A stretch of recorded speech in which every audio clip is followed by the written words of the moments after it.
Hi, thanks for watching this short video. This is a video on scoliosis. My name is Dan Rinella from Rinella Prosthetics and Orthotics, and we're going to be talking about scoliosis just as an overview today. And one of the things I want to talk to you about is some of the symptoms of scoliosis. Having a lateral curvature of the spine. There's also something called a rotary component to scoliosis oftentimes. So what you'll see is not only is there a sideways curvature, but there's also this rotation a little bit of the spine. And that's measured by Xrays, by looking at the pedicles on the vertebrae. We're going to be talking about more things such as getting yearly checkups is important. Not every scoliosis type needs to get a brace, for example. Not every type of scoliosis needs to have a surgery. Mild scoliosis can just be monitored. That's important to note. I'll just be honest with you, as a person that's provided many scoliosis braces to patients, it's a task for your child to wear one of these braces. Now, we make it as easy as possible, but we're going to be real about it with you. It is a task. It's something new. Although children adapt very quickly, there are some things to learn about them. We tell patients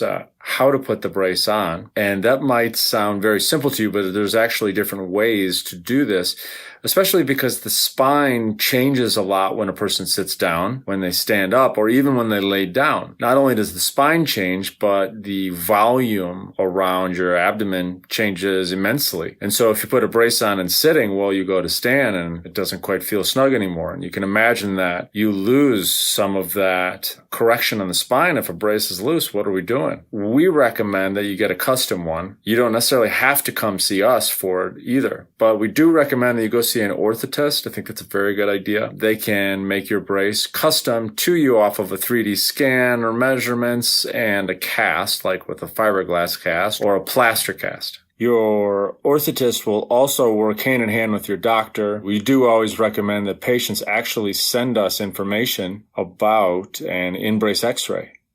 That's how an orthotist really knows if they can go a little further or not, adding more of a push to the correction. Now, having said that, your child also has to be able to tolerate that. We're using some big words here. It's not the end of the world by any means.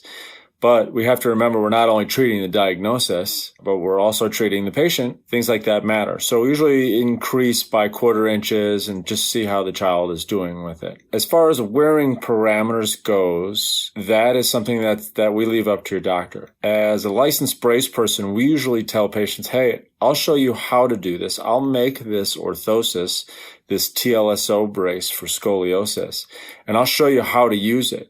But the when comes up to your doctor, meaning how many days, weeks, months, etc. All of that comes from the doctor. It should, because you can just imagine a scenario where the brace guy or gal tells you as the parent, hey, wear it 23 hours a day. Well, then you go see the doctor and they say, only wear it 18. So the confusion begins. That's why at Rinella Prosthetics and Orthotics, at least, we tell people, we'll show you how, your doctor will tell you when, how many days, weeks, months, how the duration of treatment, etc. That's an important thing for families considering a scoliosis brace, just to consider that as an option. Usually there's a 2-part visit for a scoliosis brace. It's custom. There will be a moment where the orthotist will take an impression of your child, your son or daughter, and they use that. That's actually called a negative impression, or they'll take a 3D scan. They use that to make the brace. So there's a 2-part visit. You are seen by the orthotist once, you go in, get measured, then you come back and the orthotist will give you the brace. Now, it's not just an over-the-counter thing. They need to fit your child with it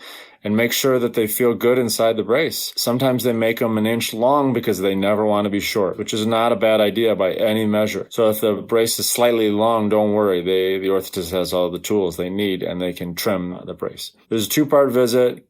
Just so you should know about that. If you have any X-rays, I would highly recommend giving that to your orthotist because that'll help them know exactly where they have to add a pad into the scoliosis brace to help with the correction. So I hope this video has helped you. We're going to be talking about a lot more about scoliosis braces in the future. And scoliosis itself, we hope that you've learned something from us today. Thanks.